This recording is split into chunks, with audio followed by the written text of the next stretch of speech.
Hello viewers বন্ধুরা, আজকে আমি একটি বিশেষ রোগ নিয়ে আপনাদের সাথে আলোচনা করতে চলেছি এবং শুরুতেই বলবো যে এই রোগটি কিন্তু আমাদের চারিপাশে বিভিন্ন মানুষের আছে। এটা হতে পারে যে আপনার বাড়িতে কারুর আছে, বা হয়তো আপনার নিজেরই আছে, বা হয়তো আপনার পাশের বাড়িতে কারুর আছে। তাই আপনি জানেনই না রোগটার ব্যাপারে, কিন্তু গোপনে এটি বাসা বেঁধে আছে। এবং এখান থেকে এই যে আজকাল আপনারা একটা বিষয় খেয়াল করছেন কি, হঠাৎ হঠাৎ বিভিন্ন মানুষের অল্প বয়সে স্ট্রোক হয়ে যাচ্ছে, হার্ট অ্যাটাক হয়ে যাচ্ছে, এই যে সমস্যাগুলো আসছে, এই জায়গাটা যদি খেয়াল করে থাকেন তাহলে রোগটা সম্পর্কে আপনার ডিটেলে শুনতেই হবে। আপনি যদি এখান থেকে ভিডিও স্কিপ করে যান তাহলে কিন্তু সমস্যাটা আপনার বাড়বে।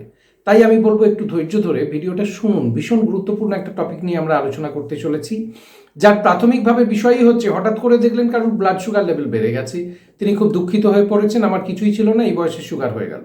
কারোর ক্ষেত্রে শুনতে পাচ্ছেন লিপিড প্রোফাইল বেড়ে গেছে, সে শুধু সেটুকুকে নিয়েই আনন্দে আছে, বাকি ক্ষতি কি হচ্ছে ভেতরে সে কিন্তু জানে না। তো এই যে জিনিসটা, এই রোগটার একটি বিশেষ নাম আছে, that is metabolic x syndrome বা এক্স সিনড্রোম বা ইনসুলিন রেজিস্ট্যান্স সিনড্রোম বা মেটাবলিক সিনড্রোম। এত কিছু নাম আছে, নাম নিয়ে আমাদের কোনো কাম নেই, আমাদের অ্যাকচুয়াল বিষয় হচ্ছে রোগটা সম্পর্কে জানতে হবে। এবং আমি আজকে ডিটেল আলোচনা করব যে রোগটা ঠিক কি, কেন হচ্ছে বা কাদের হচ্ছে, রোগটা হলে কি কি লক্ষণ আপনার মধ্যে প্রকাশ পাবে, কি কি সমস্যায় আপনি পড়তে চলেছেন। তবে শুধু সমস্যার কথা বলেই থামবো না বন্ধুরা, আমি সমাধানের পথও বাতলে দেবো, এবং যে সমাধানের জন্য আপনাকে একটা পয়সাও খরচ করতে হবে না। তো মন দিয়ে ভিডিওটি শুনতে থাকুন। প্রথমেই বলেছি যে রোগের নাম হলো মেটাবলিক এক্স সিনড্রোম। কি হয় এতে না, আপনার শরীরে তিনটি লক্ষণ আপনি দেখতে পাবেন। এক হচ্ছে আপনার কোমরের মাপ ভীষণ রকম বেড়ে গেছে। দুই হচ্ছে আপনার লিপিড প্রোফাইল যদি টেস্ট করিয়ে থাকেন তাহলে দেখবেন ট্রাইগ্লিসারাইড লেভেলটা খুব বেড়ে গেছে এবং এইচডিএল লেভেলটা ভয়ানকভাবে কমে গেছে। আরেকটি জিনিস আপনারা দেখতে পাবেন ব্লাড টেস্ট করালে, ব্লাড সুগার লেভেলটা বাড়ছে, আপনার আগে যা থাকতো তার থেকে বাড়ছে। হয়তো ডায়াবেটিক পর্যায়ে যায়নি কিন্তু বাড়ছে। তো এই জায়গা থেকে যদি সচেতন হয়ে যান তাহলে আপনি বেঁচে গেলেন। আদারওয়াইজ কিন্তু অকালে হার্ট অ্যাটাক হতে পারে, অকালে আপনার স্ট্রোক হতে পারে, এবং এখান থেকে সেকেন্ড চান্স আপনি নাও পেতে পারেন। তাই সময়ে সচেতন হয়ে যাওয়াটাই বুদ্ধিমানের কাজ। তো এটা কাদের ক্ষেত্রে হতে পারে না, দেখুন এখানে একদম একটা বড় বিষয় রয়েছে, যেটা যে জেনেটিক ফ্যাক্টর ভীষণভাবে দায়ী। যদি আপনার বংশে যে সমস্ত মানুষরা পূর্বপুরুষরা আছেন তাদের জিনের মধ্যে এই জাতীয় কোনো সম্ভাবনা লুকিয়ে থাকে তাহলে আপনার মধ্যে প্রকাশ পাবে।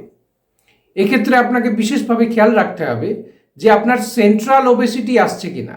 সেন্ট্রাল ওবেসিটি মানে হচ্ছে যে আমরা যেটাকে ভুঁড়ি বলি, সেই ভুঁড়ি জিনিসটা অ্যাবনর্মালি বাড়ছে কিনা।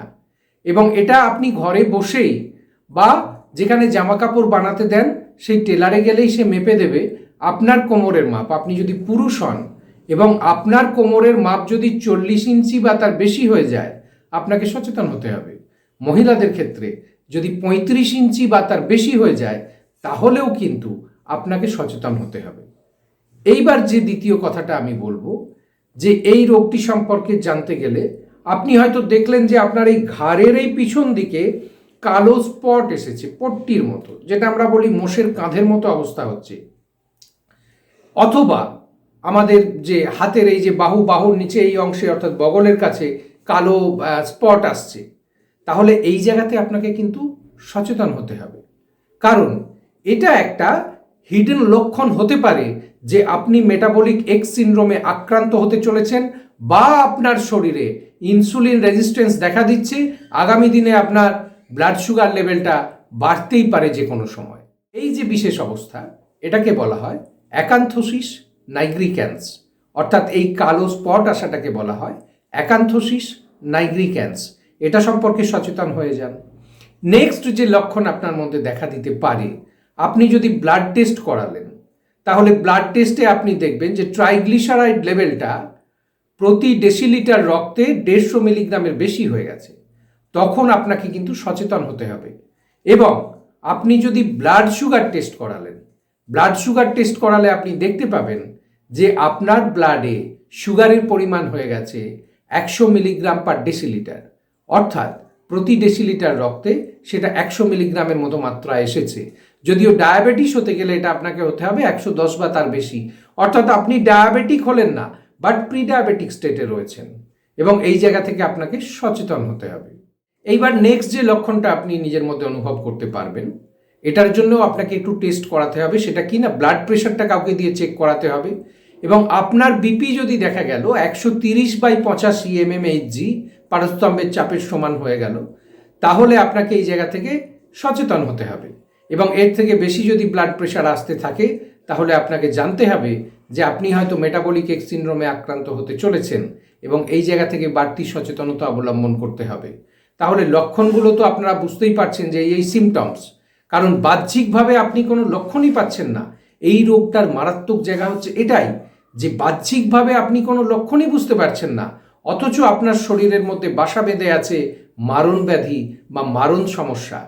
এবং আমি শুরুতেই যেটা বললাম যে প্রতি 5 জন লোকের 1 জন এতে আক্রান্ত হতে পারেন, এটা আমেরিকান ডেটা।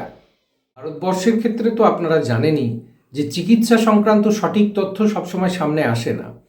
তো ভারতবর্ষেও আশা করা যাচ্ছে যে প্রতি 5 জনের 1 জন ভারতীয় এই সমস্যায় ভুগছেন বা আগামী দিনে ভুগতে চলেছেন, এবং খুব শীঘ্রই আমাদের দেশে অবস্থাটা এমন দাঁড়াবে, সেটা হয়ে যাবে প্রতি 5 জনে 2 জন এই রোগে আক্রান্ত হয়ে যাবেন।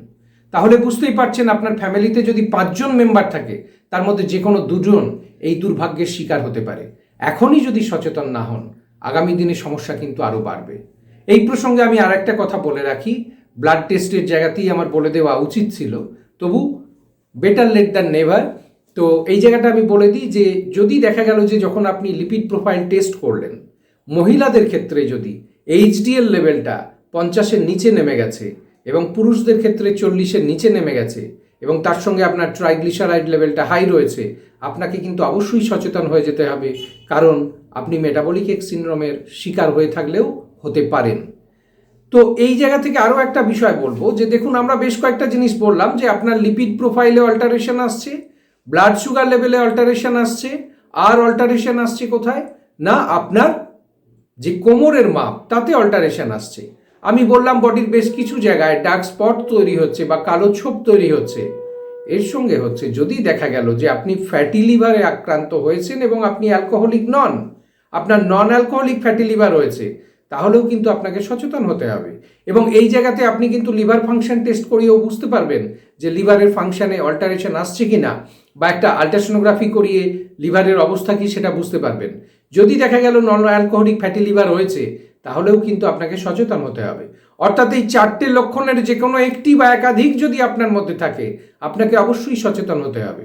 কেন না, সচেতনতার মূল কারণ হলো এই রোগটির কোনো চিকিৎসা আজ পর্যন্ত পৃথিবীতে আবিষ্কৃত হয়নি। আজ পর্যন্ত পৃথিবীতে এর কোনো চিকিৎসা নেই, কোনো মেডিসিন নেই, এবং এর আলটিমেট পরিণতি হলো মৃত্যু। তবে কি এর থেকে বাঁচার কোনো উপায় নেই? ভয় পাবেন না বন্ধুরা। আমরা যখন পেয়ারা নিউট্রিশন আছি, আমরা চেষ্টা করব প্রত্যেকটা মানুষকে বাঁচিয়ে রাখতে, সুস্থভাবে বাঁচিয়ে রাখতে। তো এর জন্য আপনাকে তাহলে কি করতে হবে না, এর জন্য শুধু 2টো ছোট্ট জিনিস, 1 পয়সার ওষুধ খেতে হবে না, কোনো ডক্টরের কাছে যেতে হবে না। আপনাকে লাইফস্টাইল রেগুলেট করতে হবে, এবং তার সাথে আপনাকে একটা নির্দিষ্ট ডায়েট ফলো করতে হবে। এক্ষেত্রে লাইফস্টাইলে আমি বলবো মেন কথাই হলো যোগাভ্যাস বা কিছু শারীরিক কসরত। অন্তত 30 মিনিটস আপনাকে হাঁটতে হবে, 30 মিনিটস একদম স্টেডি ওয়াকিং, অথবা আপনাকে সারাদিনে বেশ কিছুটা অ্যারোবিক্স প্র্যাকটিস করতে হবে। অন্তত 150 স্টেপ তো করতেই হবে। এর সঙ্গে আরও একটা ব্যাপার, নিয়মিত আপনাকে ঠিক সময়ে শুয়ে পড়তে হবে। সঠিক ঘুমের অভ্যাসটা বজায় রাখা ভীষণ দরকার এই রোগের হাত থেকে বাঁচার জন্য। আর ডায়েটের ব্যাপারে আমি যেটা বলবো যে আপনাকে ক্যালোরি রেস্ট্রিকশন করতে হবে, 2000 কিলো ক্যালোরির বেশি খাবার দাবার খাবেন না, এবং কার্বোহাইড্রেটের ক্ষেত্রে চেষ্টা করবেন টোটাল যে ক্যালোরি নিচ্ছেন তার 50%-এর বেশি যেন কখনো কার্বোহাইড্রেট থেকে না আসে, এবং কমপ্লেক্স কার্বোহাইড্রেট খাওয়ার উপরে জোর দেবেন। তার সাথে হচ্ছে ডেলি ডায়েটে অবশ্যই কিছু নাটস রাখবেন, আমন্ড রাখুন, ওয়ালনাট রাখুন, কাজু রাখুন, এই জাতীয় কিছু নাটস রাখবেন, এবং তার সঙ্গে ছোলা, অঙ্কুরিত ছোলা, মুগ কলাই ভিজিয়ে অঙ্কুর বের করে যদি খেতে পারেন খুব ভালো হয়।